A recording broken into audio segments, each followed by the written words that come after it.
everyone! Today I'm here to show you my July book haul. These are all the books that I have purchased so far in July and probably for the rest of the month except for ones for uni, but we'll forget about those.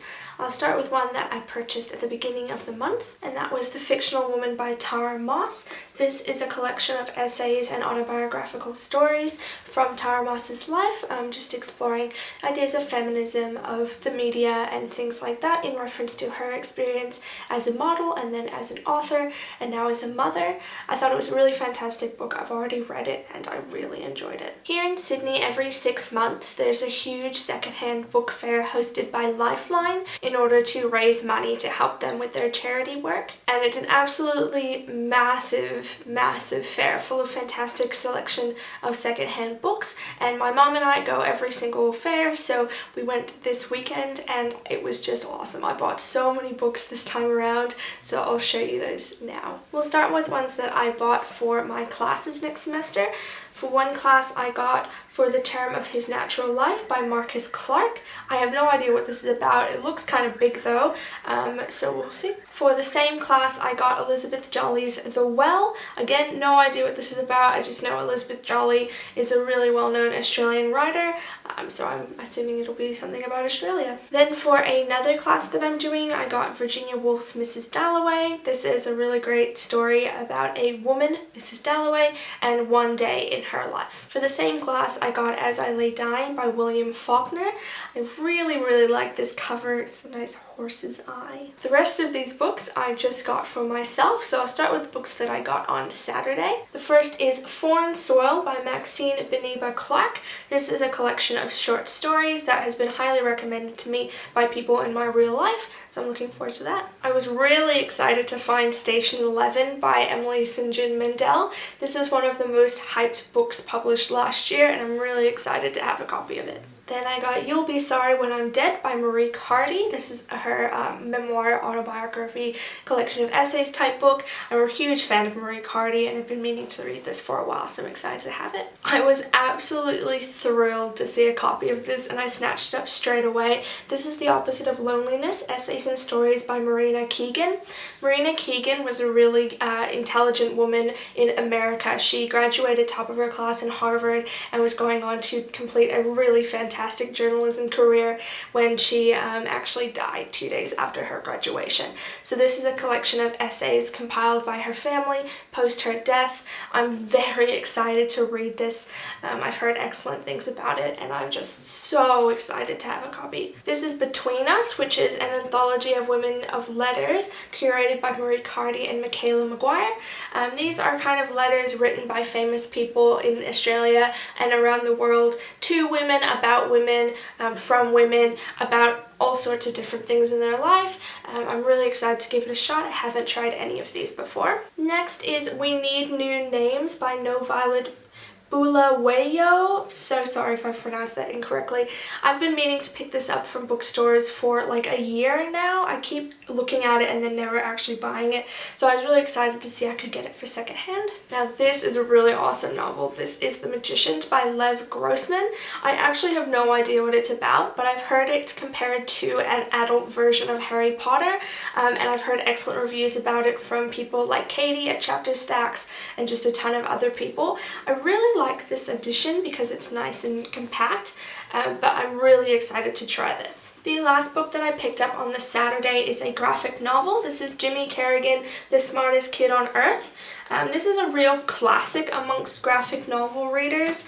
I've never read it before because it's incredibly expensive to buy graphic novels here in Australia, but I want to give it a shot. I actually don't really know what it's about other than Jimmy Corrigan, The Smartest Kid on Earth, but I was really glad to get it for secondhand, and I'm, excited to read this one as well. Then on that Saturday, I also picked up a ton of linguistics language books other than novels. The first one is Each Shoots and Leaves by Lynne Truss. This is the zero tolerance approach to punctuation.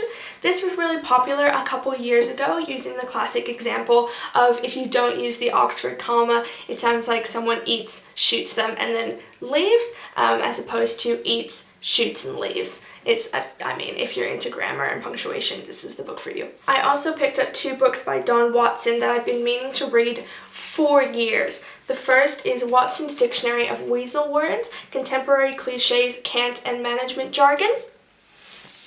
And the second is Death Sentence, The Decay of Public Language.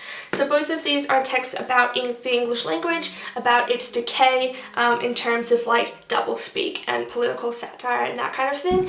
And then Weasel Words, which again is about jargon and how we build these kind of cages of language that you're not allowed to enter unless you know them.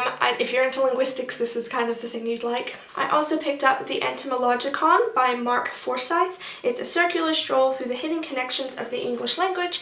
This is based on publications of his blog, I think, where he just basically goes through the etymology of different English words. It's really interesting. I was reading the etymology of heroin as a drug, and I thought that was really interesting, so just some little fun facts in this one. And the last book that I picked up on Saturday is The Little Red Writing Book by Mark Tredinnick.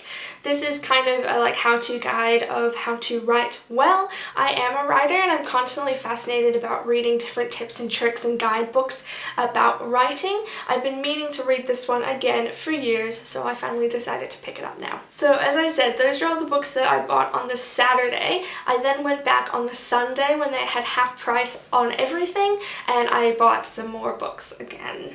First, I got some poetry. I got Home by Dark by Pam Brown. This is Threefer by Ken Bolton and Paperweights by Claire Gaskin. These are 3 Australian poets that I was really interested in reading some more work of, and I was happy to find that they had 3 of them at the book fair. I picked up John Banville's The Sea. I hear lots of people talking about this book. I have no idea what it's about, but it was winner of the Man Booker Prize in 2005, so I thought I'd give it a shot. This book was really popular a few years ago, and I remember wanting to pick it up then, but just kind of forgot about it and haven't until I saw it there at the book fair. And this is The Battle Hymn of the Tiger Mother by Amy Chow. Not quite sure how to pronounce that. This was a New York Times bestseller, and it basically outlines kind of a guidebook or a reasoning for helicopter parenting. I'm really interested to see this, how it plays out, because I know it was quite controversial when it was first published. The next one has done a few rounds on BookTube recently, and I decided if I was going to get it for cheap, I may as well pick it up. This is The Girl with All the Gifts by M.R. Carey. I've heard mixed reviews of this, but also a lot of people have really liked it. It's basically about children cannibals, as far as I know, and other than that, I'm not really sure how the story goes, but I mean, I picked it up. This next one I'm really excited for. I'm excited for all of these. I don't know why I keep saying that, but this is The Martian by Andy Weir. I've heard awesome things about this, and also a few people haven't been able to finish it, but I'm really excited to read it, especially because Matt Damon is going to be starring in the movie adaptation coming out, I think, later this year, and it just sounds really funny and really odd, and so I'm really excited for it. The next one is also kind of sci-fi. This is Dune, The Butlerian Jihad by Brian Herbert and Kevin J. Anderson. I was looking to pick up Dune, the first one by Frank Herbert, but couldn't find it, so I decided to pick up this one. I don't know if I'll read it. I haven't heard great things about his son's continuation of the Dune series, so I might give this a shot. I mean, the font is really tiny and it's a massive book, so I'm not sure how I will read it, but I picked it up just in case. Now, I picked up the Women of Letters Between Us book, but then I also found on the Sunday the original Women of Letters, Reviving the Lost Art of Correspondence, again curated by Marieke Hardy and Michaela McGuire. So this will be the 3rd Women of Letters book that I own, but I haven't read any of them yet. I just kind of imagine that they'll be quite good, like loose reference type books. I don't really know, like not novels, but kind of just things you can read more than once. The last book I decided to pick up is a classic. This is Midnight's Children by Salman Rushdie. I've been told by many people that I need to try Rushdie's work, but I've just never picked anything up. So I found this in a really good condition, so I decided to pick it up and hopefully I'll like it. So there you go. Those are all the books that I bought in July, mostly over last weekend. I'm really excited about all of them, and I'm going to have like heaps of reading to be doing over this next month and the rest of the year, really. I've completely packed out my to-be-read shelves, so they're chock-a-block, cannot fit any more on them. But anyway, I'm really excited. If you've read any of these books or want me to do reviews or discussions of any of them, please let me know down below. Otherwise, thanks so much for watching. Have a great day.